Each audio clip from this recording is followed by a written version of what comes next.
Well, a new twist to the introduction of the lineups here at the Garden, complete with laser light effects. And we have double coverage on the sidelines. We're joined today by Ahmad Rashad and Hannah Storm. Let's start with Ahmad. All right, Mark. Well, everybody's talking about Jordan Pippen. The player that the Bulls have been talking about is B.J. Armstrong, who has really stepped it up a notch this entire playoff season. I asked B.J. about it. He said, you know, it's all about the challenge, and I realize I've stepped up to it. But in order for us to be successful, I got to take my game up another notch to get by the Knicks. And as far as Michael Jordan is concerned, he was shooting before the game. His wrist is fine. Hannah? The only serious injury on the Knicks side, Ahmad, has been Doc Rivers, who was suffering back spasms during that Charlotte series, but he told me he saw an acupuncturist on Friday, and he feels just fine. As for the mood of the team, John Starks confirmed what Mike said earlier. These guys were uptight before the start of the playoffs, but now that they've gotten to the point where they want to be, they're relaxed, and as several of the players said, ready to rumble. Marv? All right, Hannah, and the officials who will be supervising the alleged rumbling: Jake O'Donnell, Bennett Salvatore, and Hugh Holland. You just have the feeling that Jake O'Donnell would get the nod in Game 1 because you have to feel that he will try to set the tone. The feeling is that Jake O'Donnell, with the experience and great feel for the game, will keep things under control. I just hope they don't take away too much of the aggressiveness early in the game by either team. The Knicks controlling the opening tip. Starks. But John Starks opens by hitting the long-range jump shot. We see the initial matchup of B.J. Armstrong on John Starks and Michael Jordan playing Doc Rivers. Now, Phil Jackson said yesterday that B.J. actually plays John Starks pretty well. I don't believe that. I think he doesn't want Jordan coming off all those screens. Well, Jordan came off a pick and hit a three-pointer to open matters for the Bulls. Here's Starks for three. And it's rebounded by Smith. Charles Smith in a matchup with Scottie Pippen at the start. Rivers for Ewing. Yes. The Knicks 4 and the Bulls 3. And that time, Chicago had switched their defensive assignments as New York comes up with the steal. Doc Rivers met on a switch by Horace Grant. Charles Oakley. Rebound snatched by Ewing. And on a reach, and a foul is called on Jordan. We talked about Michael Jordan coming off screens and getting open looks at the basket. That's one thing that Pat Riley and his defense preached in their practice sessions. Don't give Michael clear looks. Make him put it down on the floor. That will give help when needed. Crowd responding. They wanted another foul on Jordan as Rivers was able to pry loose. You'll also notice Michael playing with the sprained wrist. When he goes for the steal, is using the left hand. He just came up with it. And Jordan fires. Jordan looking to get off quickly here at the start. The Knicks 4 and the Bulls 3. We are just underway.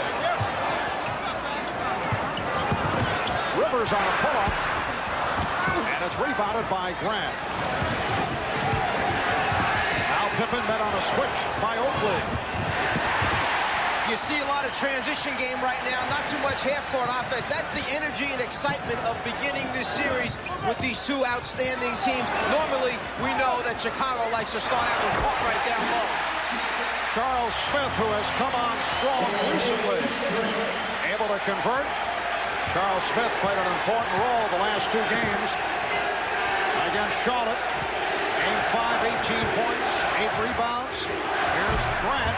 It's been a jump shooting contest here at the start. The Knicks 6, the Bulls 3. Oakley gets inside, and he is called for the foul. Oakley knew that he had his defender on his back. He was in the lane a long time before the ball finally got to him. He knows it's close to a 3-second violation. Grant can do nothing but hold his position, but the feel is that the left arm of Oakley is what threw Grant to the ground. Therefore, the offensive foul was called. The Chicago Bulls, the second best road team in the league, behind Phoenix, 26 and 15 during the regular season. Cartwright got position, and he drew the foul. It's on Rivers who tried to help out. Bill Cartwright, the one-time New York Knick, acquired in the trade for Charles Oakley. Cartwright, the last couple of years, has been hit hard by injury. Over the years as a member of the Bulls, he had played very well against Patrick Ewing because he's been able to force Ewing off the blocks. It's only in recent times that Ewing has had good ball games against Cartwright. And let's face it, Bill Cartwright has not played the same minutes this past season as he's been used to playing in previous years. He's up now in the playoffs as he's feeling better. And that was good time management by Phil Jackson and his staff during the regular season, understanding they had to have a healthy Bill Cartwright ready for the playoffs if they were going to make a run. Well, a first look at the Chicago trap, and a turnover is the end result. Jordan on the pull-up. Yes. Let's go back to Christmas Eve when Chicago was down 10 points at halftime. In the first 2 minutes and 17 seconds of the third quarter, it was a tie score. 5 possessions for New York, 4 turnovers produced. Another steal, this time Grant putting the move on Oakley. A gorgeous ball fake by Horace Grant, who has come up hobbling. Grant is hurt. He comes in with a sprained right ankle, and he has hobbled his way back. Play continues, though. Chicago needs a timeout. Another turnover by the Knicks.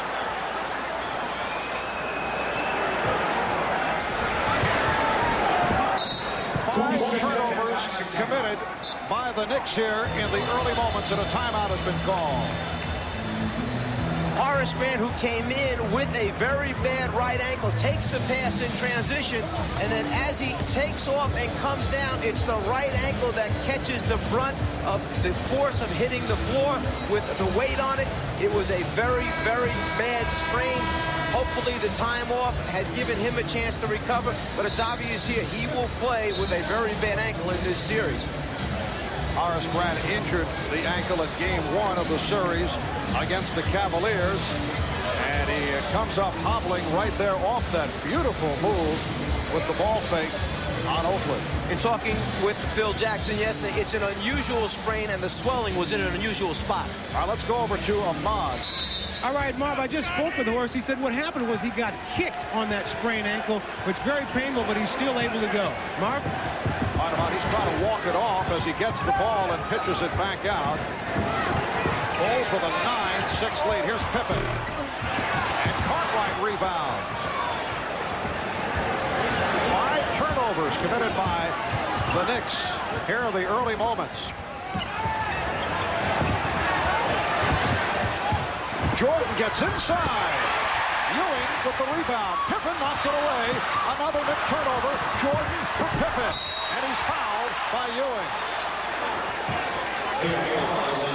Let's go back to that Cleveland game where Horace Grant was originally injured. And you can see the severity of this. The ankle turns completely over the right ankle as he comes down on top of Mike Sanders' ankle. It turns over. He goes down immediately. The swelling took place more in the back of the ankle than on the side. Back of the ankle, bottom of the heel part. Again, same ankle injured here early in this game. Scottie Pippen being settled down here by Michael Jordan. He shot only 66% from the foul line during the regular season. Hits 1 out of 2. The Bulls 10, the Knicks 6. Now some light pressure. Grant hanging back. Chicago will vary the pressure, vary the traps, trying to keep New York off balance. They understand that New York has prepared for this. They want to give them different looks to keep them guessing. And Ewing fouled, a hard foul given by Bill Cartwright. 7-0 run by the Bulls for a 4-point Chicago lead. You don't want to let him continue with that shot. So after Cartwright feels the body contact, he reaches up with the right hand, grabs Ewing on the wrist so that he cannot follow through and get a continuation call on the shot attempt. Bill Cartwright and Patrick Ewing had a very close friendship while both were members of the New York Knicks. They recall it goes back to the Hubie Brown coaching days, where at one point the Knicks tried to go with the combination of Cartwright at center and Ewing as the power forward. Did not work. Ewing did not want to be a power forward, although upon occasion he has done it successfully under Pat Riley, but he felt he was not comfortable, and it led to the trade of Cartwright. But in fact, later on, when Rick Pitino became head coach, did not they go with 2 big people at times on the floor? So it was the willingness then of Patrick Ewing as he matured and grew as a player, and understanding that sometimes you have to do some things that you may not think think you feel most comfortable with for the good of the team. All right, the Bulls with a 10-7 lead. And the first chant of defense from the crowd is Grant hits from outside. The Bulls have done it from outside, and they lead 12-7.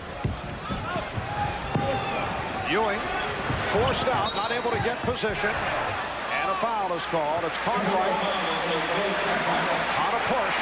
The last foul, Ewing caught Cartwright down low, close to the basket. Now he wants to make him move his feet. Turn, face up, put it on the floor, make Bill move those feet. He cannot stay with a younger, quicker Patrick Ewing. 2 shots. Make it be a foul. Patrick Ewing averaging 25 points in the playoffs, shooting at 50% from the field. And now Phil Jackson with a substitution. Will Purdue will come on for Bill Cartwright. I was wondering who Phil was going to go with, whether it would be Scott Williams first to give them a very, very quick basketball team on the floor, or Will Purdue to give them size against Patrick Ewing. In talking yesterday with Phil, he mentioned that Scott Williams is going to be my guy that I have to plug into more than just one spot if we're going to be successful. Smith able to get to it. Yes. Charles Smith with a second field goal. The Bulls lead by 2. Will Purdue has had several outstanding games against the Knicks. Did not play much in the series against the Cavaliers. Pippen got the step. And Smith is on the ball. As is the case against New York's defense, the best defense in the NBA. When you drive the lane, it closes down quickly. You don't get an easy look at the front of the rim. Starks looking for the quick release, and it poked away. Shot clock is down to 6. Down to 3. Ewing has to force. Yes! The game is tied at 12. Patrick Ewing with his second field goal. Armstrong for Grant. And here's B.J. Armstrong. Grant on the recovery. And that's a traveling violation. Horace Grant called for steps. Timeout taken. 6:13 remaining. First quarter. The Knicks and Bulls even at 12. The series, and Bill Cartwright feels that Patrick Ewing has been getting the benefit of the doubt in recent years. We've talked about it with Bill. A little drop step, little hop, 2 or 3 hops, but seemingly that's what happens. Guys are able to get away with certain moves, and seemingly Shaq has kind of picked up that too, where you're able to get that little extra hop in your drive or in your move. You complain about it to the officials? Yeah, we complained about it. We pointed out, but seemingly after you do it for a few years, referees look at it like, hey, that's kind of his move, no matter if it's walking or not. So, but he gets away with it. Bill obviously getting ready for a coaching career down the road, trying to get a small edge, gain that edge however you can in the playoffs, just like Phil Jackson and Pat Riley. Bill Cartwright has made the point a number of times that Ewing does get away with a travel. Here's the move by Ewing. He was close, yes, and it counts. Great collapse on Ewing as he released. The basket counts, and he'll go to the line. The Bulls know that Ewing has a reputation of not being a good passer out of double teams or even triple teams, so come at him hard. 1, 2, 3, Bulls. Bottom of the net for Patrick. Foul on Will Purdue. 3-point play by Ewing. The Knicks in the midst of an 8-0 run. Ewing off to the fast start with 9 points. And the Knicks with a 15-12 advantage halfway through the first quarter. Grant trying to get it to Purdue. It's one of the few times thus far that the Bulls have gotten into their half-court offense, and then they come right back with the steal. Pippen leading the way to B.J. for the jumper. 7th turnover committed by the Knicks. And that has killed them here in this first quarter. In that last timeout, Ahmad overheard the coaches telling Chicago, get back in our half-court offense, the triangle offense, make the Knicks defense work, don't take those hurried shots. Nice play by Armstrong, but a foul was called. BJ got a piece of the ball, but also a piece of Oakland. One thing you tell teams, when you make a mistake at the offensive end, hustle back on defense and make up for it at the defensive end. Make something good happen. Pippen makes something good happen with the steal over to BJ. The transition score, something Chicago wouldn't mind the whole afternoon, getting in the open floor with New York's defense rather than have to play against their setup half-court defense. Will Perdue has been lifted. Stacey King has come on. Stacey in his 4th year out of Oklahoma. There he is, and he will now operate at the center position as Perdue sits down. The Knicks 15 and the Bulls 14. It has been an outstanding season for Charles Oakley, playing the best basketball of his NBA career. Misses on both. The tip by Smith will account. Jake O'Donnell with a loose ball foul call.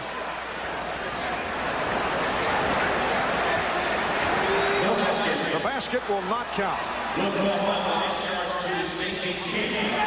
loose ball foul is called on Stacey King, and you can see him in the right-hand corner of your screen with both hands in the back as he was being blocked out. The shove by Stacey, therefore the loose ball foul. And now Jake changed the call. He said, yes, the basket will count. Jake O'Donnell waving it off. So another change. Now the announcement, no basket. The hands in the back. Stacey pushes Ewing, who beats him to the spot. It's clear. You can see it easy. It's a good call by Jake.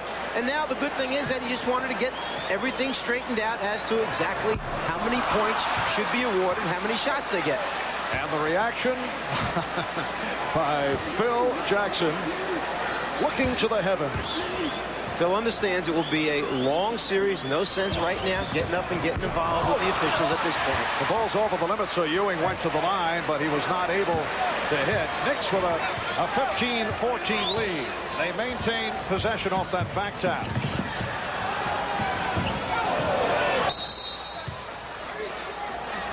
And a 3-second violation called on the Knicks. That is turnover number 8. Depending on which coaches you talk to, some of them will tell you that the most important factor in winning basketball games is rebounding. Well, you have the #1 and #2 rebounding teams in the NBA out here. Chicago's the best offensive rebounding team. New York the best defensive rebounding team. And then combined total rebounds, New York is 1, Chicago 2. Pippen. Way off. Saved by Jordan. Shot clock at 4. Here's Pippen. Rebound King. Second shot opportunities, offensive rebounds. That's what Chicago's best at. Scottie Pippen is now 0 for 5. Remember that last regular season game here at the Garden between the Knicks and the Bulls. He could not get off. He was 2 of 16. Starks. Rebounded by Pippen. Armstrong spots up for 3. Yes. B.J. Armstrong, the NBA's top 3-point percentage shooter. He had a 45% clip during the regular season, and he's given the Bulls a 4-point lead. Look out. Both Jordan and Rivers hit the floor, and a foul call on Armstrong. Extra effort for Michael Jordan. He sees the shot is short, then he just continues after it, saves it to his teammates, takes an official out on the way, but gives his team one more opportunity. Then defending against the pick and roll, he guesses right. The problem is the foul was taking place on the other side of the floor. The Knicks are only 3 of 9 from the foul line. Armstrong called for that foul, his second. Well, Chicago's 7-0 run is stopped. That followed up on the Knicks' 8-0 run. And John Paxson has replaced B.J. Armstrong. Talk about substituting and plugging in a piece. You remember the last 2 seasons, championships of Chicago. All you visualize is Paxson sliding to an open spot, knocking out open jumpers, 3-pointers at just the right moment. Well, B.J. Armstrong was plugged into that spot this year, and the productivity just about the same. Michael Jordan. Look out, Jordan with another steal. And here's Jordan, yes! Michael Jordan whipping by Patrick Ewing. And that is turnover number 9. Michael Jordan is #1 in the NBA in steals. They love to hang around the backcourt and pick off the outlet passes. It's something you must emphasize to your team. Jordan, Pippen, Grant, all exceptional athletes get into those passing lanes and produce turnovers. Ewing, air ball, Smith. Oakley with the rebound, went to the left hand. The Bulls 21, and the Knicks 18 as we come up on 3 minutes left, first quarter. Well, you can see that Chicago has New York playing more at its tempo. Hurrying up, taking open jump shots, not what New York is noted for. They use time on the clock. They keep the scores low. They execute their offense. Away from the ball, a holding foul called on Charles Smith. Timeout taken, 2:57 remaining in this first quarter. Michael Jordan off the steal, and Jordan has 7 points. We'll be right back. Geared New York Knicks have been low-key in that department. Phil Jackson, one of the Knicks' most notable critics of their aggressive style, actually had some nice words to say about them with tongue firmly in cheek. Right now, they're almost Boy Scouts. In my book, they're really playing clean basketball. I thought, what they have, maybe 2 flagrant fouls against Charlotte in his 5-game series. That was very good. I don't know how many they had against Indiana. I think only 2 against Indiana. That's pretty mild for them, and I think that they really have turned their game around. I think Riley has caught their ear, and I think they understand that the league is serious about it, and that basketball is basketball. It's not rugby. Still being quite complimentary, not quite the same as was written in the local newspapers about some of the discussions that had taken place, but that's Phil Jackson, the great ability to slide in and slide out of situations as he sees them develop. I have a feeling the intensity of his points will pick up as the series progresses. Paxson called for the foul. So the Bulls now lead by 2. Well, there was one quote earlier this week, Phil, saying we realize we can play through it.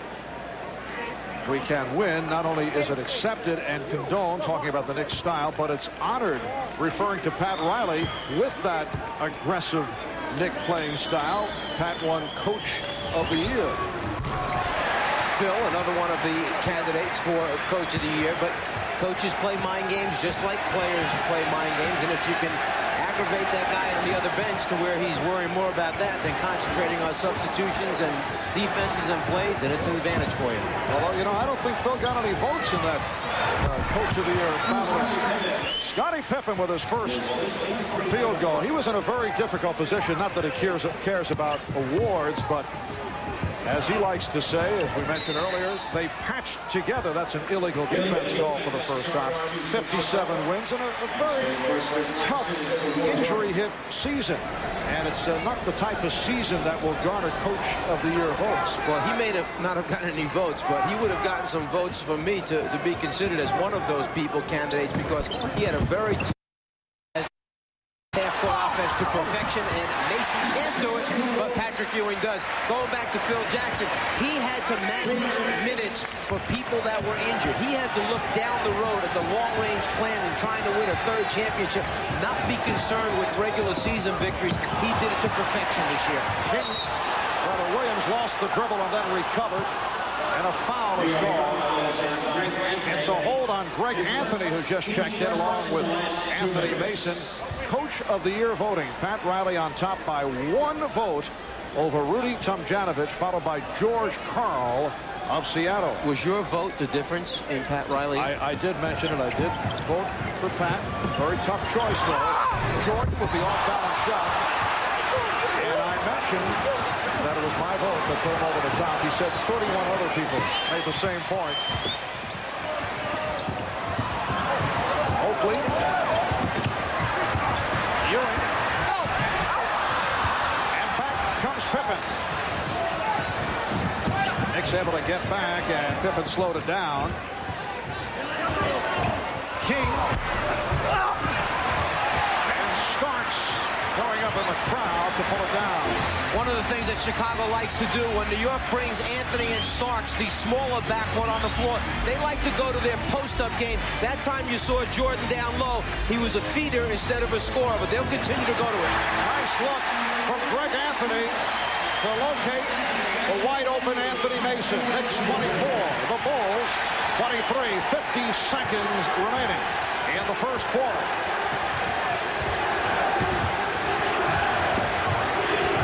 Nice fake by Jordan. Yes, John Starks did well in not picking up the foul as he went for that feint. The Bulls by 1. Jordan has 9 on 4 of 8 from the field. Patrick Ewing leads the Knicks with 13 points. Here's Starks.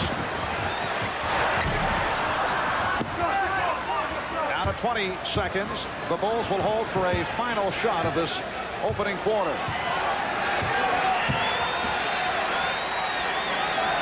Down to 10 seconds.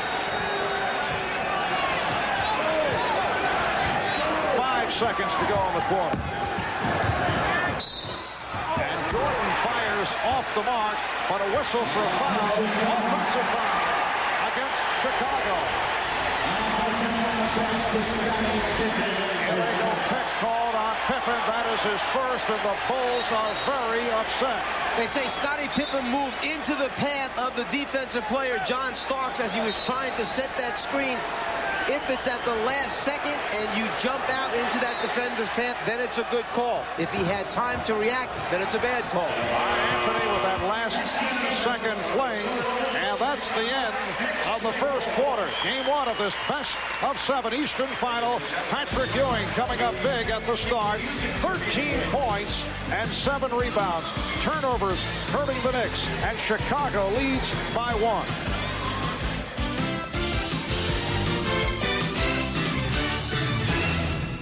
Celebrity turnout here at the Garden. Dustin Hoffman, it goes back to the Knicks championship teams of the early 70s. Same for Woody Allen, who has been a regular along with Dustin. Bill Murray. And a yes, little popcorn goes on. Thank you so much. Georgetown's John Thompson checking out his former protege, Patrick Ewing. Tom Brokaw has also been a regular here at courtside. On to the second quarter. Marv Albert, Mike Fratello, Ahmad Bershad, and Hannah Storm from the Garden. Better than 19,000 on hand. Game 1 of the best of 7, and the Bulls lead by 1. One good sign for New York is that they have gotten to the free throw line 13 times to the Bulls' 4 attempts during the regular season matchup. The Bulls wound up actually shooting just 8 more free throws in their 4 games against each other. The problem is that New York is just 6 out of 13 from the foul line. Foul called on Anthony Mason. The Bulls going with a combination of Stacey King, Scott Williams, and Horace Grant up front. John Paxson, Michael Jordan in the backcourt. Starks on Jordan. Yes. Michael Line driving it home. He has 11. The Bulls lead by 3. Although they executed that time and got into their half-court offense and got a good shot out of it, Chicago will continue to stress the open floor. Get out and run. That's how they took the lead early in the game, going up and down in transition. They don't like playing against New York's half-court set defense. Starks. Well, there's no question that Michael Jordan respects the outside touch of John Starks. He has played him very tightly. Last year, I don't think that Jordan had the same kind of respect for Starks. I think Starks realizes the aggressiveness that Jordan has come out with. That time, a violent, strong ball fake. He got Jordan to go by, took his time, stepped underneath, and got a good look at the basket. Crowd wanted a charge. Here's Starks leading a 4-on-3, but Paxson effectively stopped the ball. Anthony and Starks at the guard. Ewing, Mason, Smith. Up front, here's Anthony. Bulls do not respect the outside touch on Greg Anthony. They will give him that shot. You heard the groans from the crowd as he began his release. Bulls have a 1-point lead. Minute and a half gone by in the second. Illegal defense called Let's go back to a minute ago. Both scoring guards, when they get the ball in the position that they want, Starks respecting that first step, backs up a little bit, so Michael Jordan knocks down the jumper. Then at the other end, the strong fake. Get him to go by you, step underneath, get a clean look. A little payback for John Starks. And John Starks sits down. Rolando Blackman checks in. Michael Jordan thought he had a cutter along the baseline. Rolando Blackman has not received the playing time in the playoffs. He was the hero of Game 4 against Charlotte with that game-winning jump shot. 5 seconds to go. That was last Sunday afternoon. And here's Rolando getting right back to it. It has been an injury-hit season for the 33-year-old Rolando Blackman, who in his younger days was one of the toughest defenders. According to Michael Jordan, said he had more problems with Blackman than anyone else, but that goes back several years. Nice give and go of King for Grant, and the Bulls lead by 1. There's part of the chess match that takes place when you prepare for your opponent. Chicago, realizing that New York likes to trap the pick and roll, had their players in specific spots. They took the double team strong, then with a little ball movement, wound up with a dunk at the end, very high percentage shot. Ewing going to the basket. Stacey King had been successful in keeping him away, keeping him outside, but Patrick Ewing with a nice ball fake and did it off the dribble. Knicks lead by 1. Blackman hand-checking Jordan. Blackman nearly knocked it away, but Jordan with a beautiful spin. Rolando Blackman, the first couple of sequences, has played Jordan very well. The Knicks with the ball and a 1-point lead. Mason and Scott Williams felt that he was shoved aside by Anthony Mason. Well, Mason had great low post position, and he couldn't decide whether he wanted to come around on the top side or the bottom side. He kept changing side. The feed pass came just at the right moment. The Knicks by 3. Jordan off the pick. Jordan gets inside. Ewing sweeps for the rebound. Anthony for Blackman for 3. Yes.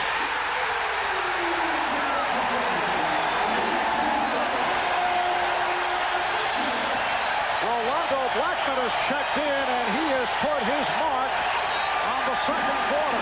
The Bulls will talk it over.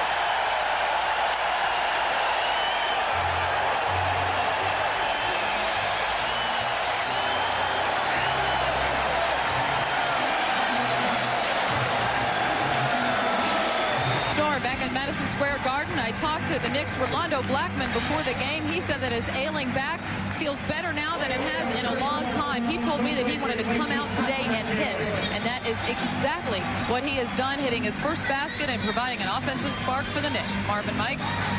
All right, Hannah, yes, Rolando with a 3-pointer and a 2-pointer for 5 quick points, and has also done a nice job on Michael Jordan.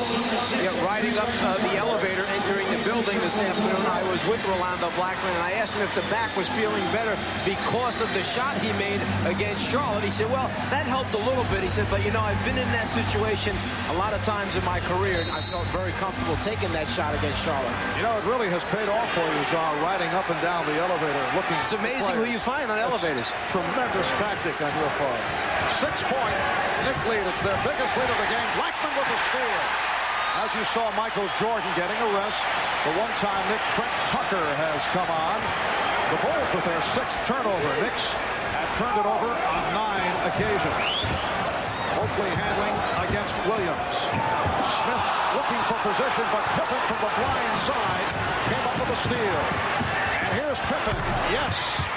As Scottie Pippen's defensive man cleared across the lane, he never left. He anticipated that pass. He actually cheated on the other side of the rim, more than a step and a half. That's why he was able to come up with the steal. That ends the 7-0 run by the Knicks, who now lead by 4. Grant stepping out on the press. Mason. Shot clock at 2. Now to 1. Anthony. 5 minutes gone by in this Second quarter. Scottie Pippen is now running the offense. And does it again. Scottie Pippen in the face of Anthony Mason. So Scottie got off to the slow start, but he has hit his last three. And the Bulls now trail 35-33.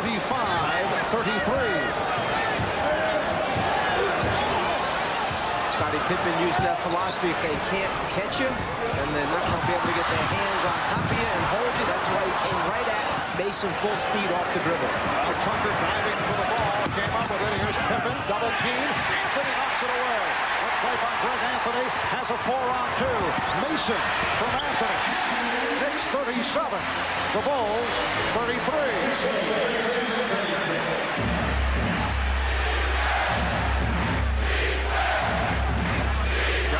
And Trent Tucker now in the backcourt. Scottie Pippen, Horace Grant, and Scott Williams on the Chicago front line.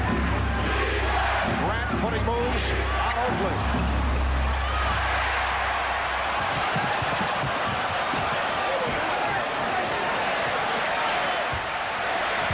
The Knicks had lost 14 straight to the Bulls before upsetting them in game one of last year's conference semifinals. That game played in Chicago, and the Bulls would love to return the favor here today to strip the Knicks of the home court advantage that they won during the regular season.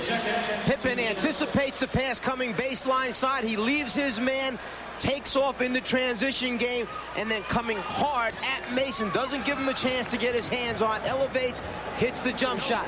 Then coming right back again the next time, feeling that he's got that stroke, gets himself going into the game at the offensive end by doing it through transition.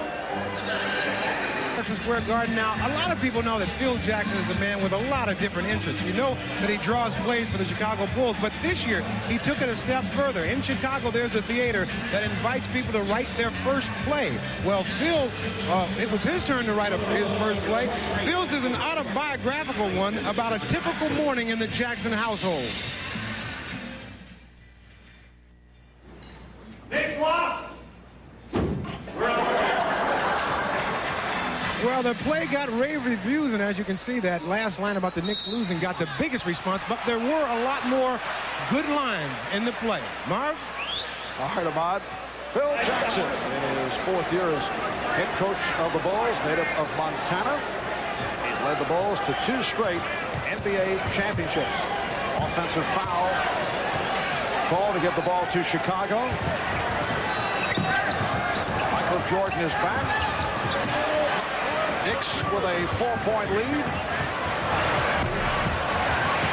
Blackman with the rebound. You see the wide open shot, and the reason for it is Jordan is able to take that double team off the pick and roll situation, stretch out the defense by keeping his dribble alive, and then it's a matter of just outnumbering the defense by position. Charles Smith has hit 3 out of 4. He has 6 points.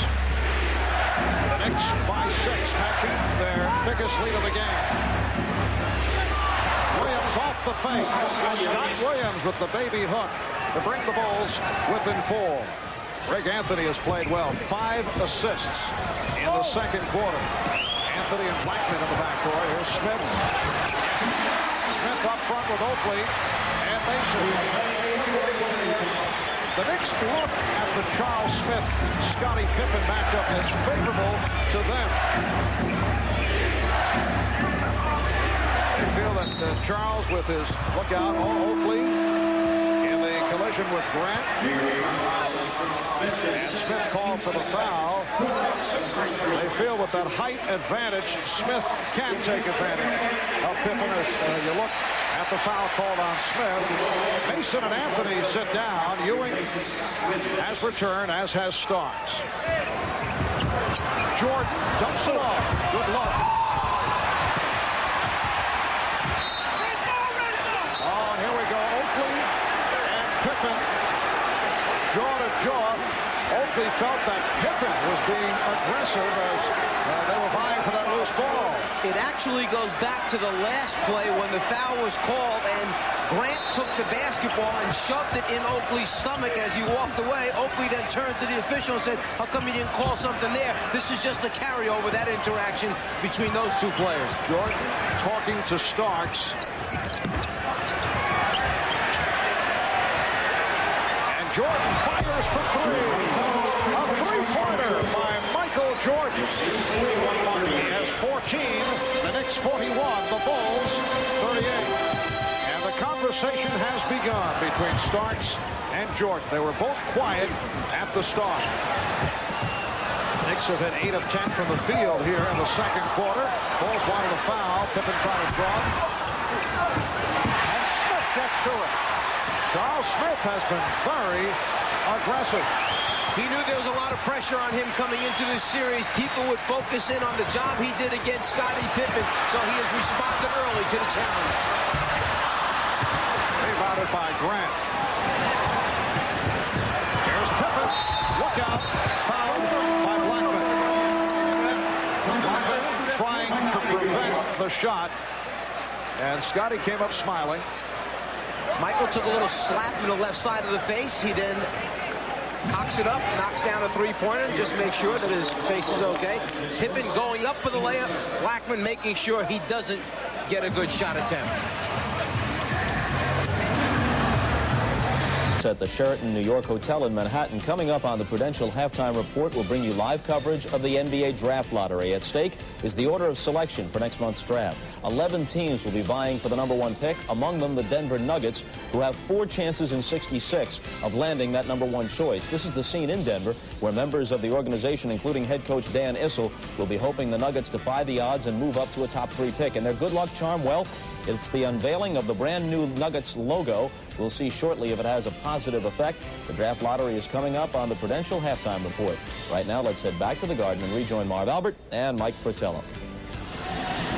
Thanks, Bob. And there is Patrick Ewing, who came to the Knicks as the top pick in the 1985 draft. That was the inaugural year of the draft lottery when the Knicks got the #1 pick, drafted the cornerstone of this franchise. The draft lottery coming up at halftime on the Prudential Halftime Report.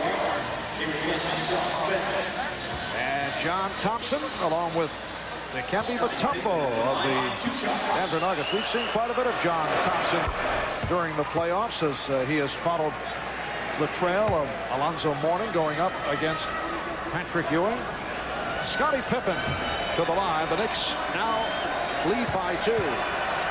A concern about Pippen taking it strong to the basket against the New York defense for fear of those hard fouls. Well, thus far, 0 for 3 on drives, but 3 for 6 on his perimeter game.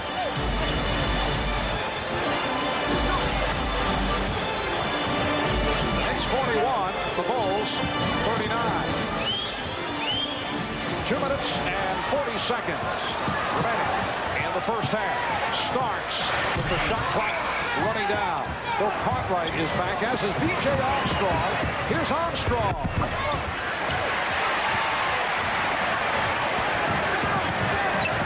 Starks setting up against Armstrong. Ewing's pass was deflected. An unusual double team that time from Chicago, something though that they put into their repertoire 2 years back when they played the Lakers in the championship, double teaming a good post player from the baseline rather than from the passer or from the top. And a loose ball foul is called. Charles Oakley upset as he hit the floor, collects his second foul, and has some words in the direction of the official, Bennett Salvatore. When you have Mason and Oakley banging bodies, you cannot let them just take their arms and throw the player out of the way. That's what he did that time. Foul was called. 4th team foul committed by the Knicks.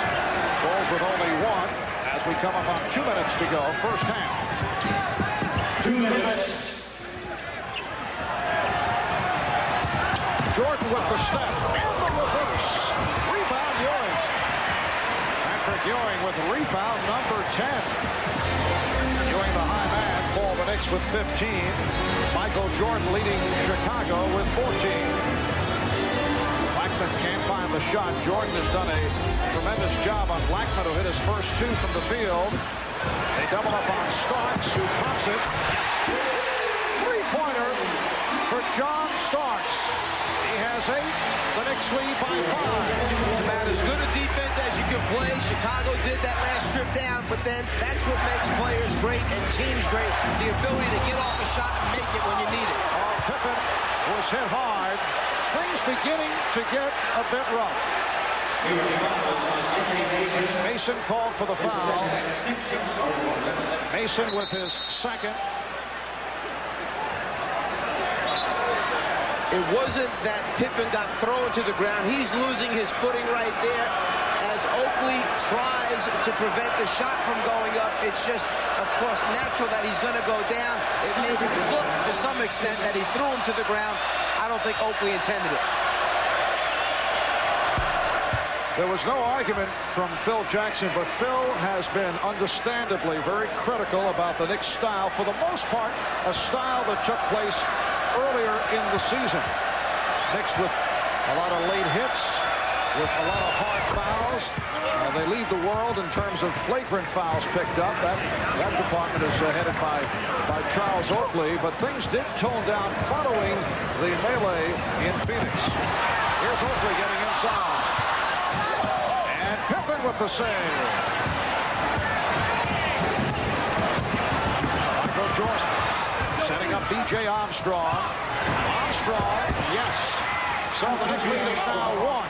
And of course, the Bulls look back to the way the Knicks manhandled Scottie Pippen in the playoffs last year. A combination of Xavier McDaniel and Anthony Mason, Charles Oakley, and that hard foul that was given up by John Starks on Pippen. So the question is how he would react. It counts on the foul. Blackman is called for the foul, and Jordan will go to the line.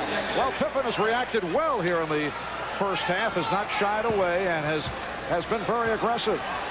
Chicago, when it gets itself out in the running game, the transition game, a much more effective basketball team against the Knicks defense. That's what they're trying to do, is up the tempo. The tempo, however, is right where New York wants it, in that mid-40s area going into halftime. The Bulls have come from behind. They now lead by 2. Off the trap, another steal by Jordan. 2-on-1. Armstrong is fouled. Foul committed by Starks. And the trap beginning to pay dividends. Changing up where the trap takes place. This time after the ball comes across the half-court line. The late rotation by Michael Jordan. A 2-on-1. Give it up just at the right moment. Armstrong goes to the free throw line with 2 opportunities. And that, the 9th steal of the first half for Chicago, leading to the foul that puts Armstrong at the line. Jordan has 3 steals. Pippen has 3. The Bulls with a 3-point lead. Here's Will Perdue for Bill Cartwright.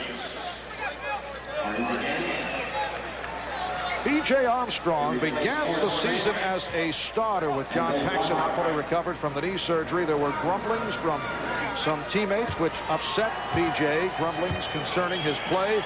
Then he was used coming off the bench, but eventually was inserted back into a starter's role, and he's played very well. You mentioned that was a 9th steal for Chicago. They were 5th overall in the NBA this year in steals, averaging about 9.5 for a game. So here they have 9 already in the first half.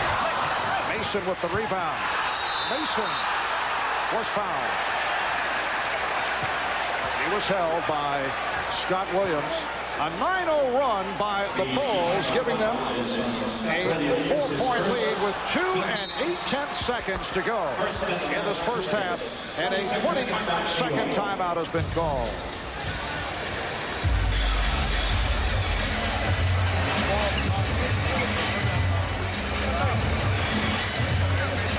Well, you look at the Knicks' defensive play throughout the playoffs as compared to the regular season. They allowed only 95 points per game during the regular season. But look at the playoff breakdown. They've given up 101 points against the combination of Indiana and Charlotte. Regular season, opponent shot only 42%. In the playoffs, they have lifted it up, and Pat Riley would like to get back closer to what took place during the course of the regular campaign. But let's be fair to those statistics. Both teams they played, Indiana and Charlotte, are up-tempo teams. Both went out and pressed and tried to create more shots during the game against the Knicks. You don't play those teams every night in the regular season. Starks with that last-second shot attempt. So the Bulls with a 48-44 lead at halftime of Game 1 of this best-of-7 Eastern Final. Michael Jordan, 7 of 14, 17 points. Patrick Ewing with 15 in all. Only 2 have come in the second quarter. Bob Costas coming up with a Prudential halftime report.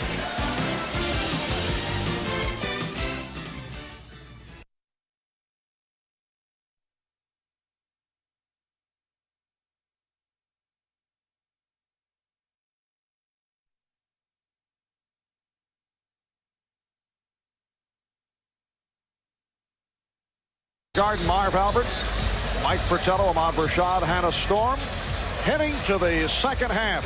High Point men, Michael Jordan with 17 in his 21 minutes, 7 of 14 from the field. Scottie Pippen with 10 points, hit 3 of 9. And Patrick Ewing, 5 of 9, but only 2 of his 15 came in the second quarter. The Bulls with the ball and a 4-point lead. Jordan and Armstrong in the backcourt. Grant, Cartwright, and Pippen up front. Here is Jordan. Angle jump shot by Michael Jordan. And the Bulls now lead by 6. It is their biggest lead of the day. The willingness of Michael Jordan to move without the basketball and trying to shake a defender, and then the patience of Grant just waiting to get him open and then give him the ball at the right time. Armstrong is trying to draw the foul. The block by Pippen. Smith with the recovery. Charles Smith, 5 out of 8. 10 points. He has had a solid performance. The Bulls 50. The Knicks 46.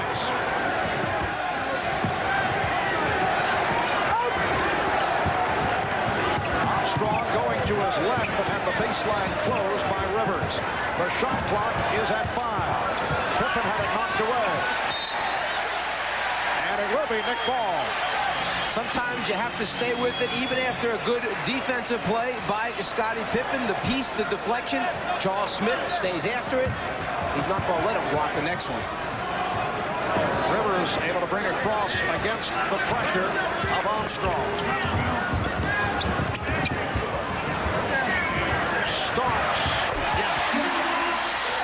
John Starks presented with very little daylight, but has the quick release, and he's brought the Knicks with him too. I think a player that New York has to get involved a little more here in the second half as Jordan penetrates and dumps off to Scottie Pippen, and Pippen has a few words to say to Charles Oakley as he walks away. I think Doc Rivers has to become more of a factor in this basketball game. Only 10 minutes in the first half, no points scored, and granted, Greg Anthony did a nice job. He had 6 assists with no turnovers. They need some scoring out of Doc Rivers.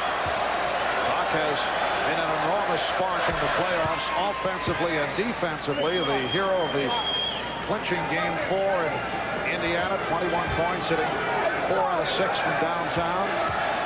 That foul committed by Patrick Ewing, putting Scottie Pippen on the line. Ewing has 2. The Bulls 52 and the Knicks 48. Now, I'm sure that Pat Riley realized, and part of the reason why he only played 10 minutes, that in those 10 minutes of play, he did have 3 turnovers, which helped Chicago get into their transition game and produce some easy scores. Yes, the Bulls with 9 steals in the first half. Ewing, yes. That may be a delay of game warning. Yes, it is against the Knicks. The ball was knocked away, preventing Chicago from moving down in a hurry.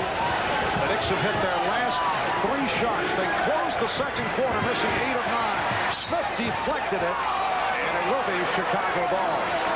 New York coming out with an aggressive attitude here to start the second half, up in the passing lanes, overplaying, stopping Chicago from swinging the ball from side to side in the half-court offense. Here is Pippen, got a good look. Cartwright, and it's fielded by Oakley. The Knicks trailing by 2. Off the double team, Pippen with the steal is 4 for the game. Armstrong on a pull-up. Yes, and the Bulls lead by 4. Chicago is right back into extending its defense, pick up the ball a little bit higher, make some things happen as Jordan and Grant try to jump Rivers in the backcourt. Open shot for Charles Smith. The Bulls 54, the Knicks Knicks 52. Chicago trying to become only the third team in NBA history to win 3 in a row. No team has won 3 consecutive titles over the last 26 years. Scottie Pippen has 14. Only the Minneapolis Lakers and the Boston Celtics have won 3 straight championships. The 2 most recent teams to attempt it, the 89 Lakers and the 91 Pistons. Well, a friendly rim for Patrick Ewing. The Bulls 56 and the Knicks 54. Little hand check by Starks. Jordan did not like it. And a foul has been called. That is the second committed by John Starks. Scott Williams checking in for Horace Grant. Let's go to Ahmad Rashad. All right, Marv, the reason that Horace is coming out, he's really been laboring with that bad ankle that he got kicked on earlier in the game. He had it retaped at halftime, but obviously it's still a little bit stiff. He'll take a seat. Marv? All right, Ahmad, as B.J. Armstrong hits his second three-pointer of the day. B.J. with 14, the Bulls by 5. There was another reason besides the bad ankle why Grant came out. It was his man, Charles Smith, that hit that wide open jump shot before, because Grant went and gambled in the backcourt. Phil Jackson didn't like that. He quickly substituted. He has Grant on the bench along with his coaches, and he has been talking to him, trying to explain what he's supposed to do in his defensive rotation. So this is a little briefing session besides getting that ankle a little bit of rest. Holding foul on Pippen. And Charles Smith will go to the line. Charles Smith acquired from the L.A. Clippers along with Doc Rivers and Bo Kimball in the deal involving Mark Jackson. Charles went through training camp bothered by knee problems, was not in proper shape, at least Pat Riley's shape, and did not play well for long stretches of the season. He came in with the tag of being soft, then came on toward the end of the year, and in the playoffs, as we mentioned earlier, came up strong in the last 2 wins over the Charlotte Hornets, and he's played well here this afternoon. And as you mentioned, he is a big plus, and there's a loose foul call on Oakley that time as the rebound took a little bit longer to come down than he anticipated, so he used both arms to try and gain a little bit of advantage. Instead of coming right down, it hangs there, the little shove in the back of Grant. And Oakley not real happy with himself because of it. But going back to Charles Smith, during the regular season against Chicago, he shot 57% from the floor, 90 from the foul line, and averaging over 12.5 points per game. So he's played well against Chicago. Horace Grant is back on the floor up front with Bill Cartwright and Scottie Pippen. Pippen to the fadeaway. Scottie Pippen with his 5th field goal. He's 5 out of 12 after the slow start he's come on, has 16 points. The Bulls by 6. They match their biggest lead of the game. Ewing. Rebound Oakley off the fake. He lost it. This is a very difficult shot that Scottie Pippen made last trip down the floor. That's fading away over the top of a player that's about 3.5 inches taller, Charles Smith. The Bulls have hit their last 4 shots. Pippen.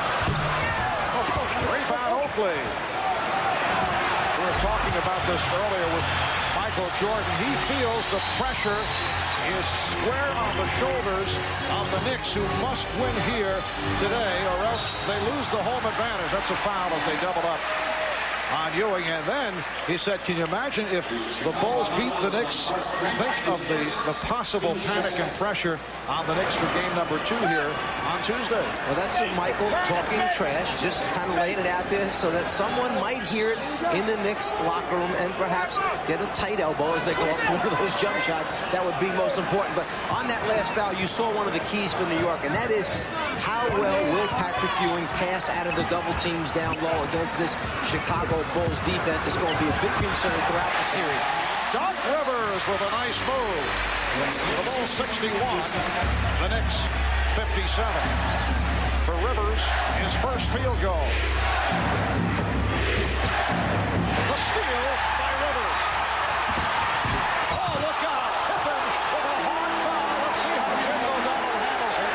Of course, Doc at times has won Academy Award honors, and he's all right.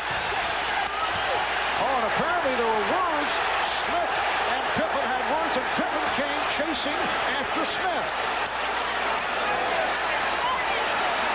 It starts back when Rivers makes the deflection and the steal and takes off. You never think that anybody's going to have a chance of catching him, but Scottie Pippen came from quite a distance behind to run him down. It's Pippen that throws the pass off the dribble.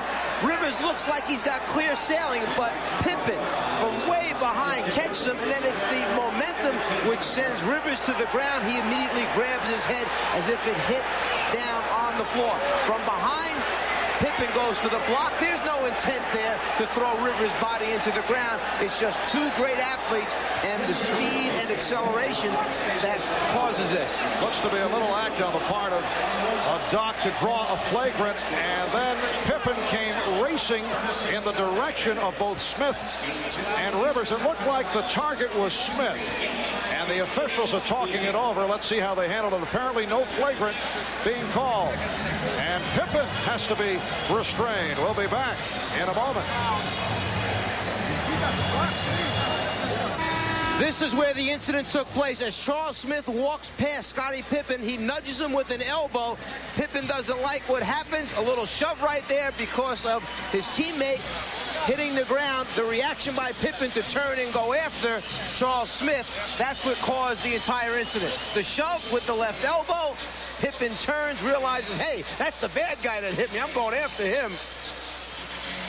The Knicks were looking for a flagrant foul call, but I think the officials who have worked a number of games in which Doc Rivers has been involved, and we say this affectionately, and you know Doc from coaching him over the years with the Atlanta Hawks, he does give it the little extra to try and get the call, and he was trying to give the appearance that he had made contact with his head on the floor and was severely hurt, but as it turns out, he was not.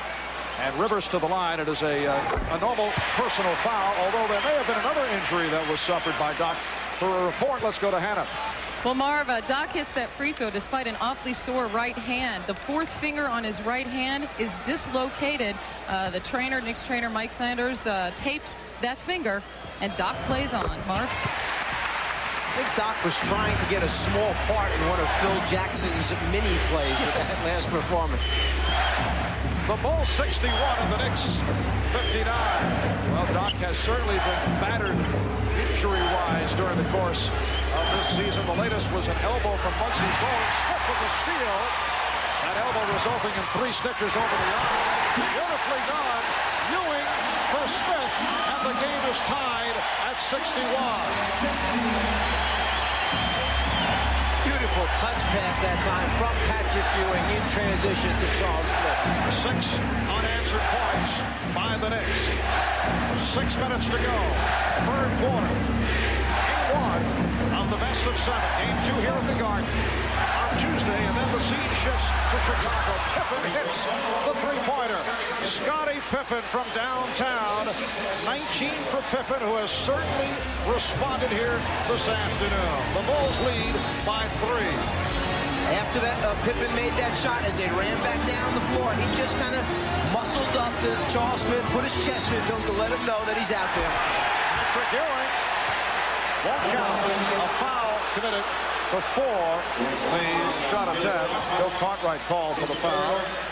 After Pippen hits the 3, he runs back. He's looking at Charles Smith the entire time, and then makes sure that he gets into his defensive position there quickly. A little bit of trash talk afterwards. Cartwright doing a nice job fronting Ewing. Rivers, the tip missed by Oakley. Oakley again. Charles Oakley scrapping for the loose ball has brought the Knicks within 1. Although he didn't make the shot, you see a much more assertive Glenn Rivers out there for New York in this second half. Pippen changed his mind, and that pass broken up. The Bulls maintain possession. 13 on the shot clock. Phil Jackson wants a 20-second timeout with 5:03 to go in the third. The Bulls have led by as many as 6. The Knicks back in the first half led by as many as 6 points.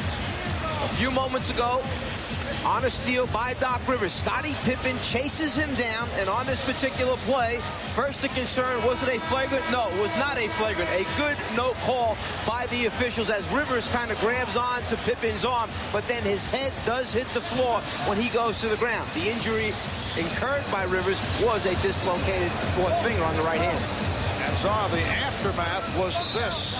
Charles Smith, a little bump at Scottie Pippen, and Pippen did not appreciate it. They have words, and then Pippen went tearing after Smith. The conversation continued, and that was it. The Bulls by 1, 64-63. Starks in the chest of Jordan, who shoots over. Rebound Oakley. Very tough defense played by John Starks. Now Jordan back reaches in and steals.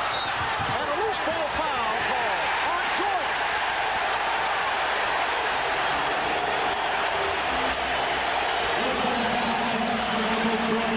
Second foul committed by Jordan, who was upset by that call made by Bennett Salvatore. Well, Michael Jordan seemed to be completely out of the play, yet he hustles back, and the concern there is that that left hand may have shoved John Starks out of bounds. I don't think it had anything to do with it. Jordan had possession by that time. The Bulls are over the limit, so Starks to the line. He is 1 of 2 from the foul line.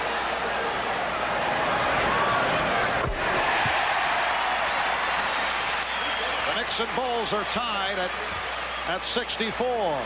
John Starks coming off a strong series against the Charlotte Hornets, averaged 17 points. Named to the NBA's all-defensive second team as selected by the league's 27 head coaches. It has been a sparkling season for John Starks. The Knicks lead by 1. 4:35 to go in the third. Bad pass, and Oakley is able to counter it. New York's defense right now taking Chicago out of the rhythm of their half-court offense, making them do things they don't normally like to do, and sooner than they like to go. Oh, strong hold by Charles Smith. The Knicks lead by 3. 17 for Smith.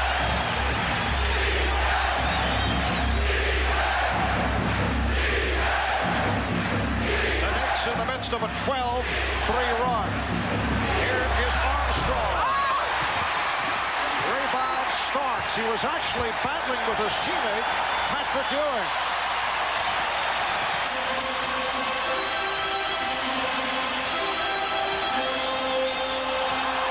Ewing sets the pick. They double up on Starks. Starks looking for the 3, changed his mind. And Smith in making the move. Well, that leads to a foul. No, 3-second violation. 3-second call against the Knicks. That fake by Charles Smith led to the call. Oakley got caught in the lane.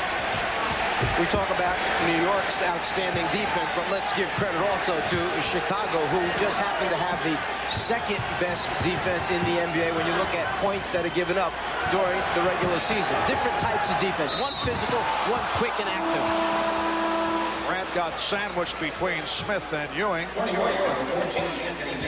And Smith picks up the foul, his third. After setting the screen, the roll man Grant goes to the basket. As we said earlier, New York closes down the path to the basket as well as any team in the league. An ovation for Charles Smith as he is replaced by Anthony Mason. This is a crowd that has not been kind to Charles Smith, who has had a disappointing regular season, but has come on the last 3 games. And this afternoon has hit 8 of 11 for 17 points.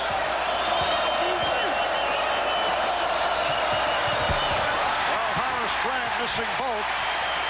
The Knicks maintain a 3-point lead as we come up on 3 minutes to go in the third quarter. Starks, he thought he was fouled. And now the argument that Jordan deflected it short, but it will be Chicago ball. If Chicago has had an Achilles tendon, it's been from the free throw line the entire season. They're just 22nd in the league, shooting about 73%, and that's just about where they are during this basketball game this afternoon, just over 73% from the foul line. Shot clock at 5. Jordan on a line driver. John Starks has done an excellent job defensively here in the third against Michael Jordan. The Knicks 9 of 14 from the floor in the third quarter, and the foul is called on Chicago. Timeout has been taken. Grant called for the foul. We'll be back in a moment. Charles Smith of the Knicks. Good matchup between Scottie Pippen and Charles Smith. Smith came to the Knicks in that major deal with the Los Angeles Clippers, and he had a disappointing regular season. We asked Charles, why has it been such a struggle this season? It was very it was painful mentally. You know, you hear so many comments of, you know, from my friends in the league, you know, what's wrong? Why aren't you doing this? Why aren't you doing that? And the media, you can be doing this. It was just so much on the floor that, you know, this game is not, you don't want to think this game. You want to react to this game. And I was just out there thinking all the time where I was supposed to be, what I'm supposed to do, and got to cover the 6'5" guy, got to cover a guard, and, you know, it was a mental trip. Well, Charles has certainly reacted well this afternoon and a moment ago when he left for Anthony Mason, heard it from the crowd. The Knicks continue to have big problems at the line. Doc Rivers trying to extend that Knicks lead. It's the Knicks 67, the Bulls 64 with 2:33 to go in the third. They may have been struggling from the foul line. One area they're not struggling is rebounding. We said these are the two best rebounding teams in the league. Well, a 10-1 advantage for New York here in the third quarter. At halftime, they were up 28-16 on the glass. Right now, it's 38-17 off the glass in favor of New York. And the Knicks in the midst of a 13-3 run the last 4 minutes. Jordan swinging in, went to the left hand, rebounded by Grant, and he pops it out. Bulls have a new 24 to play with. Here's Grant for the open shot. Yes. The Knicks 68 and the Bulls 66. 8 points for Horace Grant. Just under 2 minutes to go in the third.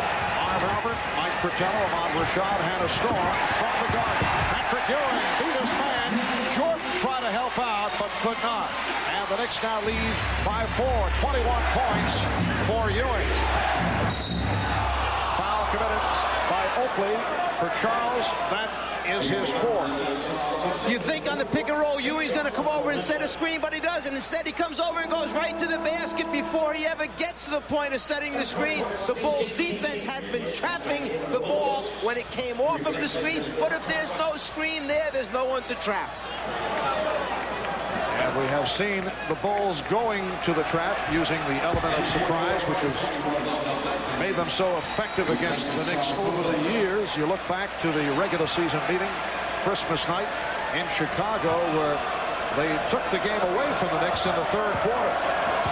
That, as it turned out, the only win during the regular season by Chicago against the Knicks, who took 3 out of 4. However, one of those games, Jordan played hurt. One of those games, Jordan missed because of the suspension, the result of his altercation with Reggie Miller. And then, of course, the Bulls say, well, that final game of the regular season had no meaning, although, as we saw, Mike, both clubs played very hard in the finale here at the Garden.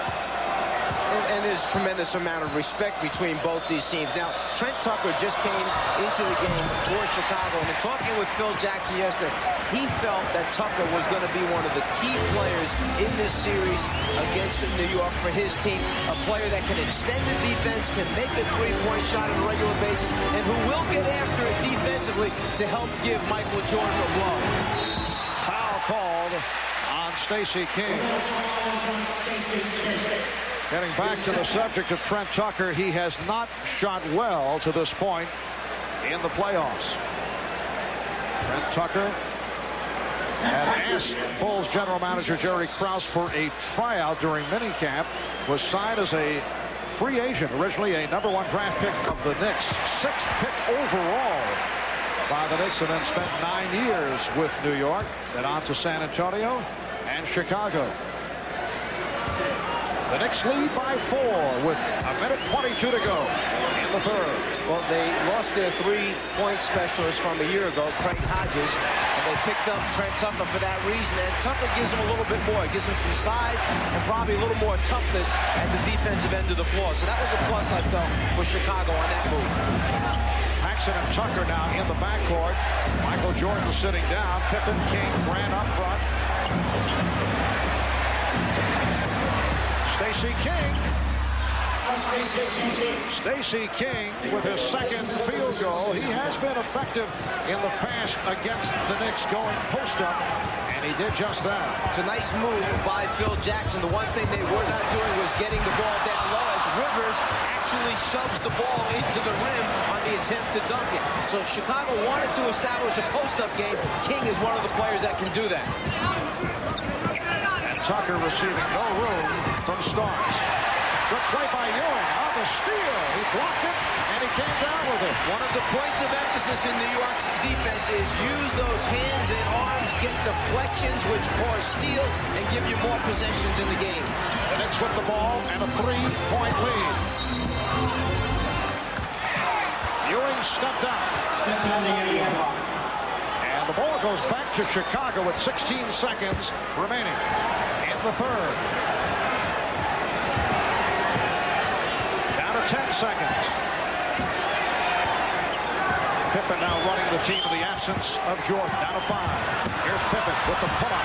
Going glass. And the third quarter has concluded.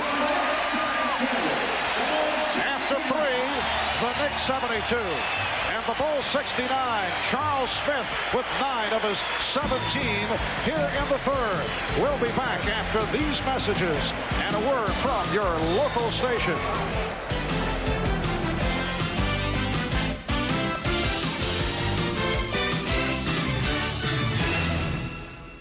Welcome back, Madison Square Garden in New York. 19,763, the usual capacity crowd. As turned out, the Knicks with a 28-21 edge in the third quarter. They had the hot hand, 10 of 16 from the field. Bulls shot well, 8 of 16 in the third, and the Knicks lead by 3. It's been close throughout. Knicks at one point led by as many as 6. Same for the Bulls. And here's pressure on the inbounds as this fourth quarter gets underway. Some of the things that worked well for New York, they got Patrick Ewing back involved in the offense after scoring only 2 points in the second quarter. He had 8 there in the third quarter. They kept their turnovers down. They only had 4 while they forced Chicago into 5, and then they pounded the Bulls on the glass. Shot clock at 5. Ewing. Michael Jordan is back. Scott Williams with the rebound. And Phil Jackson going with a 3-guard alignment. Jordan, Paxson, and Tucker. Here's King swinging in. A traveling violation. And Riley going with Rivers, Mondo Blackman, and John Stark. So they go 3 guards, along with Patrick Ewing and Anthony Mason. Mason, the key, if the Bulls go to the trap, handles the ball exceptionally well. Rivers beating his man. Rivers used the pick to beat Paxson off the dribble. And the Knicks lead by 5. Chicago calls for time. Chicago had been trapping pick and rolls up to that point. For some reason, Scott Williams never left his man that set the screen at the top of the circle. He stayed with his man. Rivers saw the opening and said, this can't be a clean look at the front of the rim. Draft presents Genuine Moments. This Miller moment looks back on Michael Jordan's playoff performance to this point. First round against Atlanta. Hit the half-court shot in the final seconds of the first half. Then against the Cavaliers, he hypnotized the defense with his ball handling.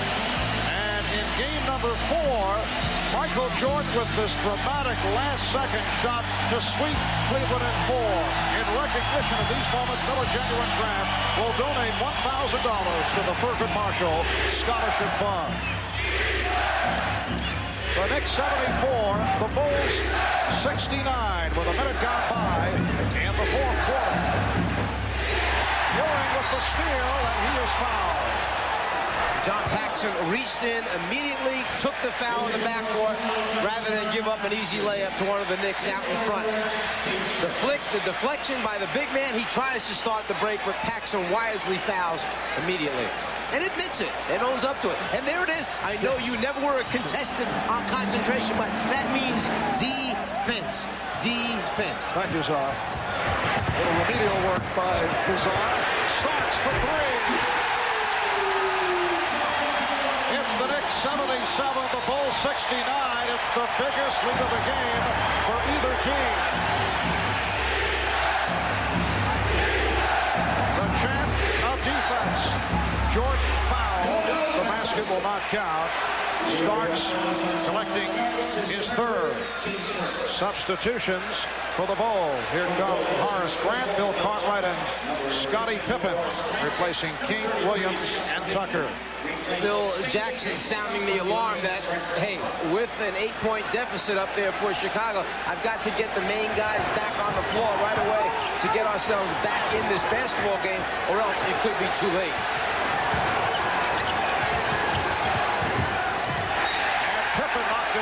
Had it knocked away by Starks. Good play by Starks.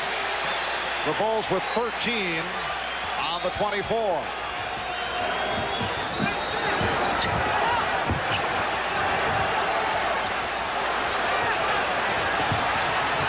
Jordan going to the left. Rebounded by Ewing. Blackman saving it.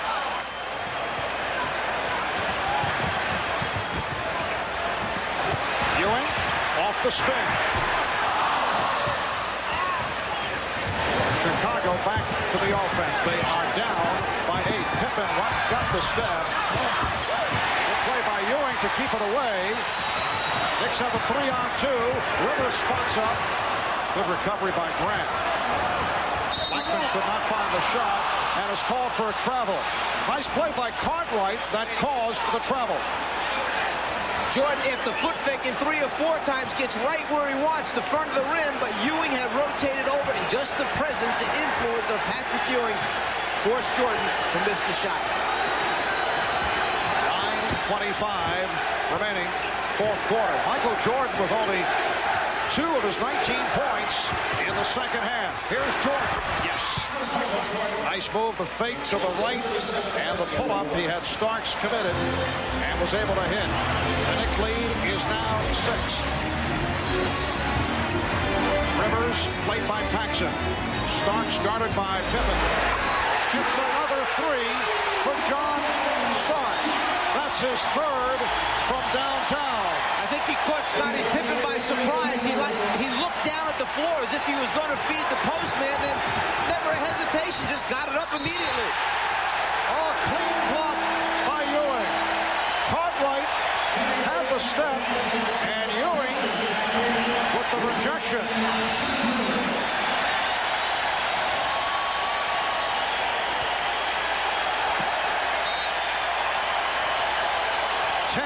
On the shot clock. Here's Jordan giving it back. Grant, yes. Horace Grant has 11. The Knicks 80. The Bulls 73. John Starks has the lightning release. Now being guarded by Paxson.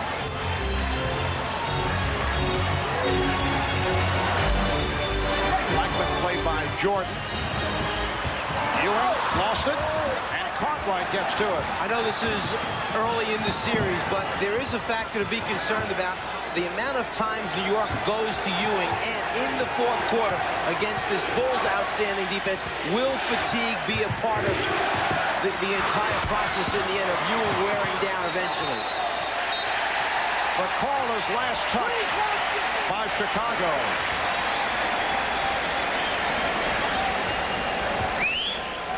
7:50 remaining, fourth quarter. The Knicks lead by 7.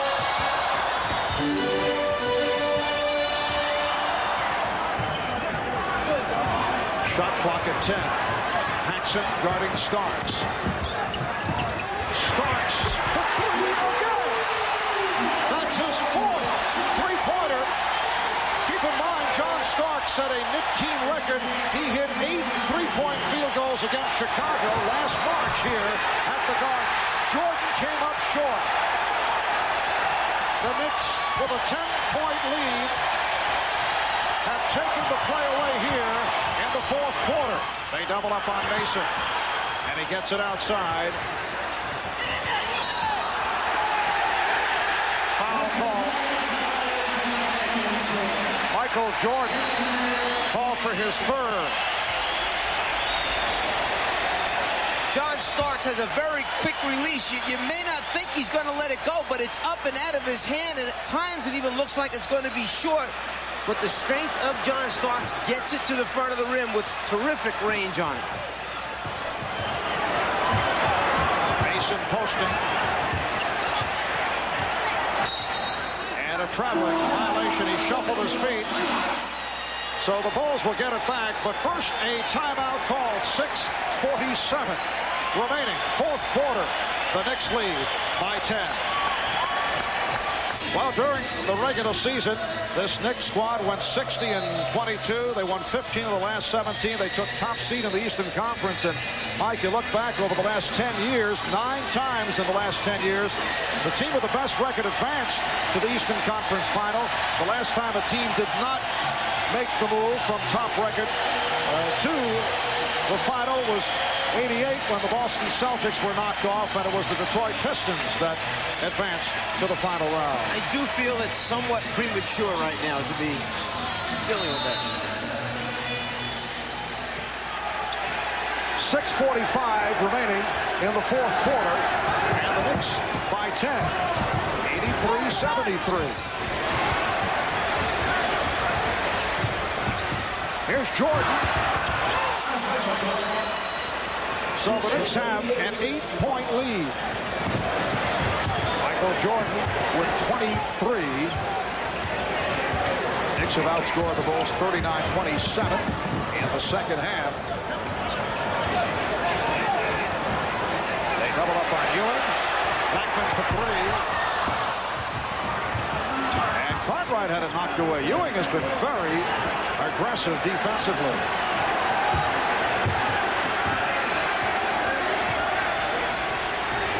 Armstrong is getting set to check back in. Cartwright. And he was blocked. Foul committed by Ewing. That is his third. Paxson, an excellent passer into the post-up area. If your big men aren't working well down low, well, then this guy's not a bad choice to go to. Michael Jordan with his back to the basket. Bill Cartwright will shoot a couple.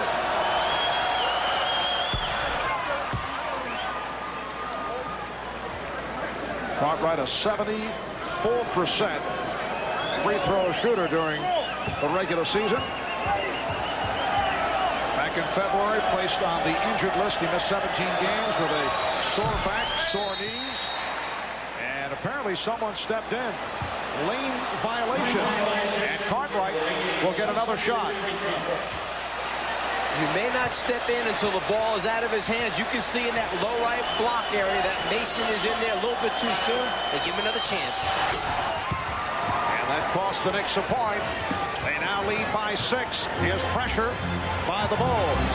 The quickness now of Chicago's defense up extending. You have Grant trying to pressure the basketball. Mason, a key for New York in getting it over the half-court line, but then once he gets it over, he stepped back into the backcourt.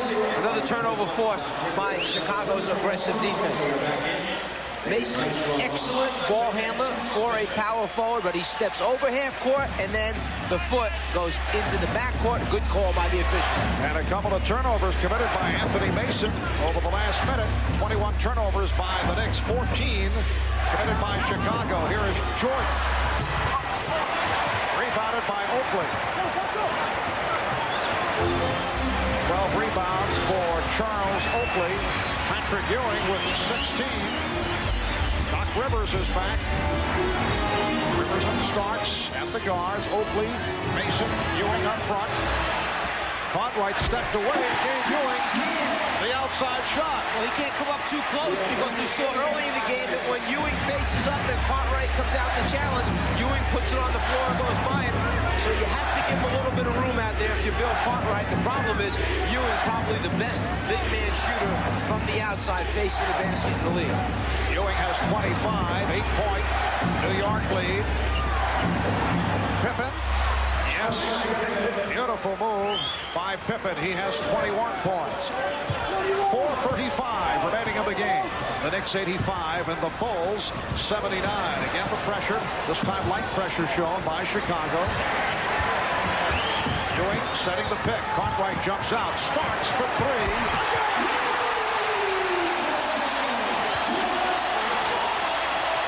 He is 5 of 7 from three-point range. He has 24. The Knicks lead 88-79. Just when it seemed that Chicago was getting itself back close enough to make a move, that another one of those shots goes in. Phil Jackson almost had a smile when he saw the results of this one. Michael Jordan is right there challenging this shot when he goes up with it. But again, it's the quick release. It's out of his hands before Jordan can get there. What a spectacular shot by Scottie Pippen. And he was hammered by Anthony Mason. So Pippen will go to the line. He is 6 of 8 from the line. Three-point play for Pippen. The Knicks by 6. Armstrong pressuring the ball. They look to double up on Rivers. 4 minutes remaining in the game. Pippen guarding Mason. Mason trying to do it off the dribble. Through the foul. It counts! The basket counts and the foul.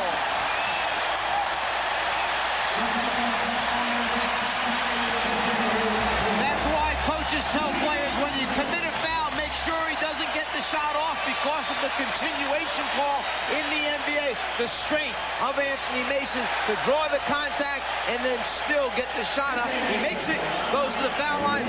We had said earlier that Phil Jackson on Stark's shot kind of had an expression on his face like, I can't believe it. Well, there it is again. Three-point play for Mason. That foul was number 4 on Scottie Pippen. The Knicks 91 and the Bulls 82. Each team with 3 team fouls. Here's Jordan swinging in, and he is fouled. Michael Jordan will go to the line. And that was number 4 committed by John Starks. This is not only the best player on the team, but it's the best post-up man for Chicago because he can make it happen quickly, and then when he draws double teams and triple teams, he can find open teammates. So maybe continue to send Jordan down low, get in his hands, and see what he develops from there. Scott Williams returns. B.J. Armstrong sits down. Michael Jordan is 2 of 2 from the line. Now 25 points for Jordan. The Knicks 91 and the Bulls 84. But Michael Jordan has been held in check at least to this point. Much time remaining. So for Jordan, that is number 4.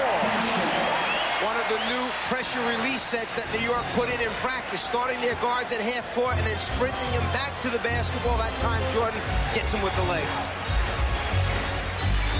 3:20 remaining in the game.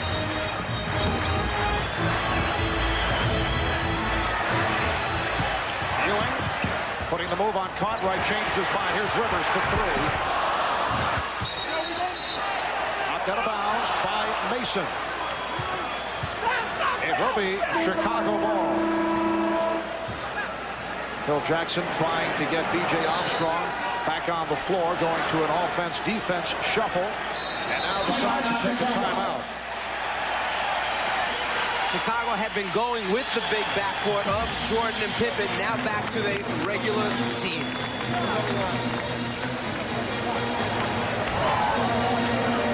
Welcome back to Madison Square Garden in New York. The Knicks 91 and the Bulls 84. John Starks has played Michael Jordan to at least a standoff. Actually, he has outshot Jordan 8 of 14, 5 of 7 from three-point range for Starks, and he's done a good defensive job on Jordan.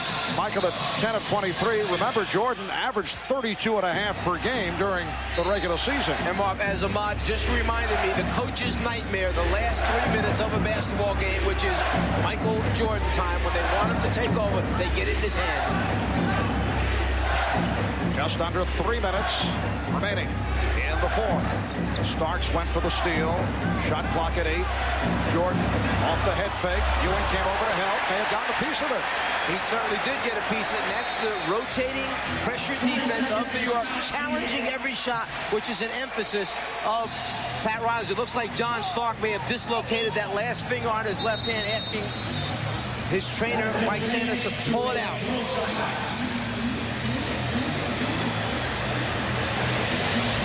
He gets up and tries to deny on the flash post to Michael Jordan. Then on the reverse, as Ewing comes and helps, you can see him holding that left hand where the finger has been dislocated. Where John Starks has suffered a slight injury. The pinky finger on his left hand was jammed. That's Knicks trainer Mike Saunders popping it out and putting it back in. He's taped up and ready to go. Mark? All right, Hannah. John Starks suffered a dislocated finger. Final day of the regular season against these same Chicago Bulls, but apparently John is all right. The Knicks 91 and the Bulls 84. Oh, what a play. Jordan slapping it away, and it was last touched by Rivers. The league leader in steals gets that hand in there, goes off of Doc Rivers' right leg, out of bounds. The official, Bennett Salvatore, right on top of the play. Michael with his 5th steal of the game. Bulls came into today winners of 9 consecutive playoff games. That goes back to last season. The Knicks have won 25 straight here at home. That's regular season and playoffs. Illegal defense call for the second time against the Knicks. So that will spell out a technical foul.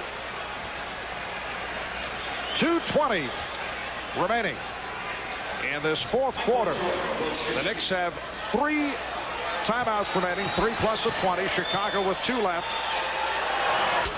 Jordan converts on the technical. In case the officials needed some help, he's pointing at the guy that's illegal is right there, John Starks. He is below the foul line, across the front of the rim, and he's not double teaming anybody. That's illegal. 6-point Knick lead. Pippen, strip. Starks for Mason.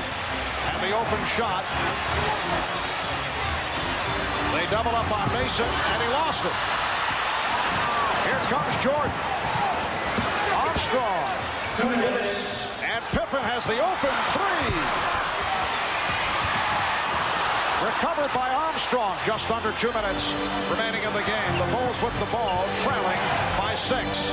Now Jordan. Well, Chicago has had its opportunities. That was kicked out by the Bulls.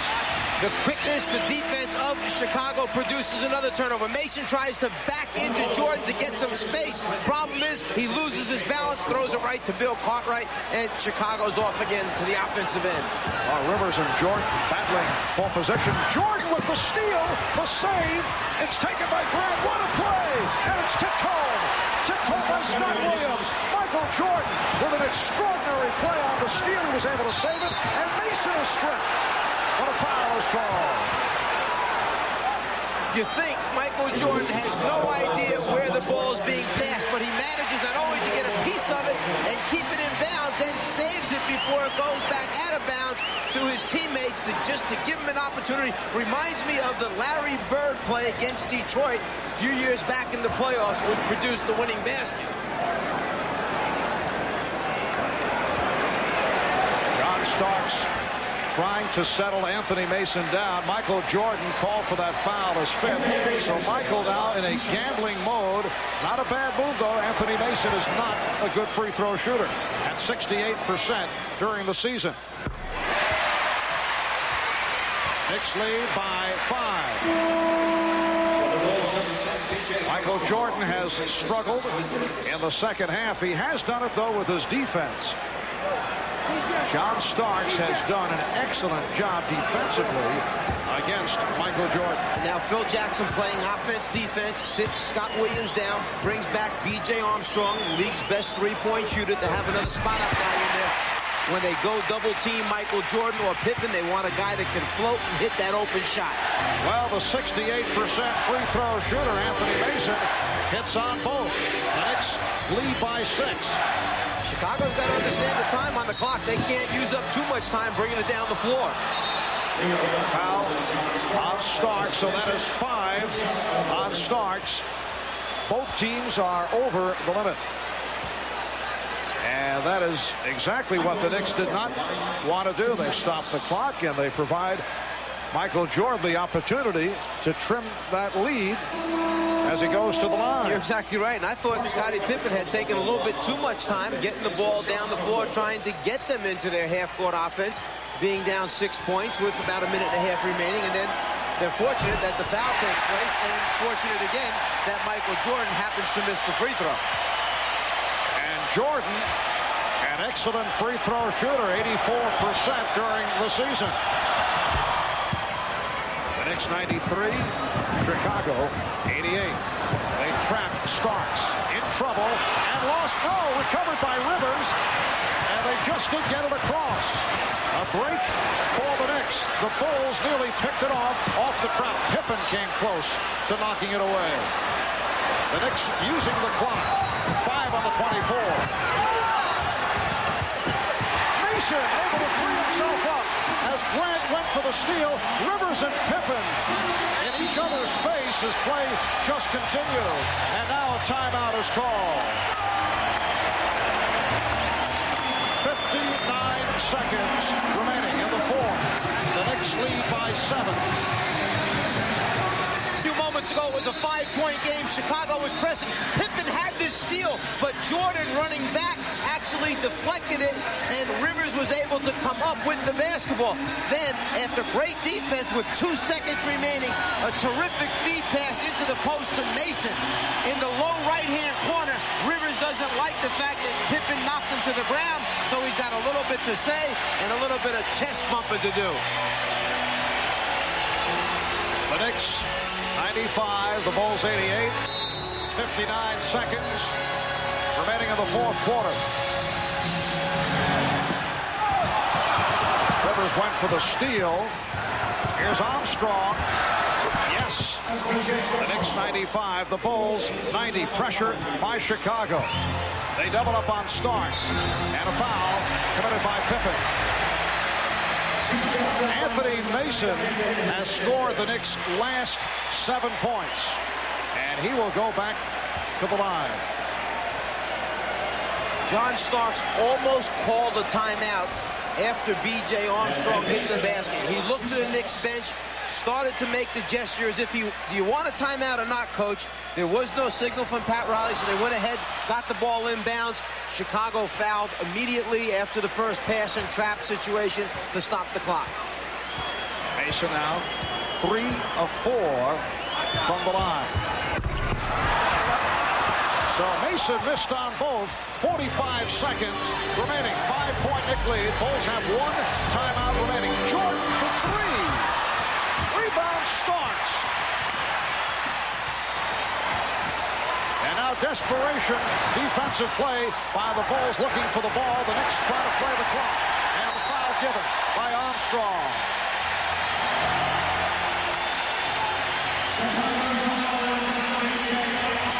When you're down 5, you know you need any combination of a 2-point shot or a 3-point shot.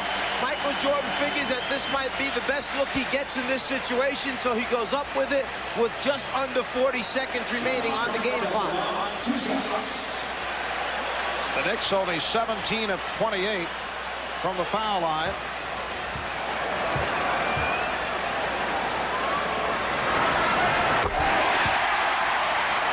Starks has hit 4 out of 5. He has 25 points. Starks providing the spark. Once again, he's hit 5 from downtown, and he has outplayed Michael Jordan. Jordan 10 of 26, only 3 of 12 in the second half. The Knicks lead by 6, trying to make it 5 straight wins over the Bulls here at the Garden. Cartwright with the save. He stepped out. It'll be Nick Ball with 16 seconds remaining.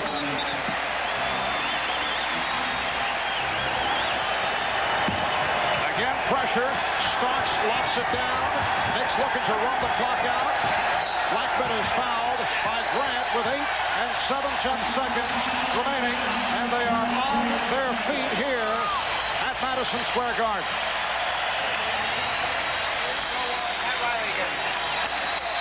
Talk about a sense of relief. As you mentioned earlier, Michael Jordan's statements about what if we should happen to win this first game. That man right there, Pat Riley, knowing that they got past those first 2 rounds just to get to this point. Then the next concern, will we give up home court advantage right away? Well, it doesn't look that way in game number 1 for New York.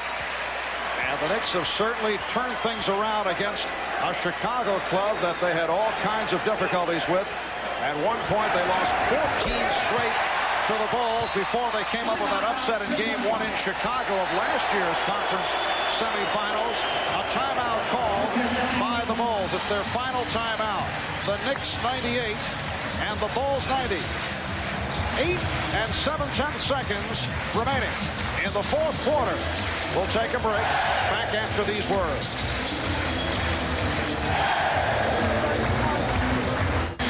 Well, the Knicks with an 8-point lead on the defending NBA champion Chicago Bulls. Pat Riley about to come up with his 116th playoff victory. Very impressive company. Red Auerbach is number 2 with 99. A.C. Jones with 81. Chuck Daly 73. Billy Cunningham at 66. Pat Riley named this past week the NBA Coach of the Year. The second such award for Pat, who was not able to win it while he was winning championships with the Los Angeles Lakers. The year he is eliminated, he wins Coach of the Year honors as head man of the Lakers, and now wins his second award in this his second year as head coach of the New York Knicks.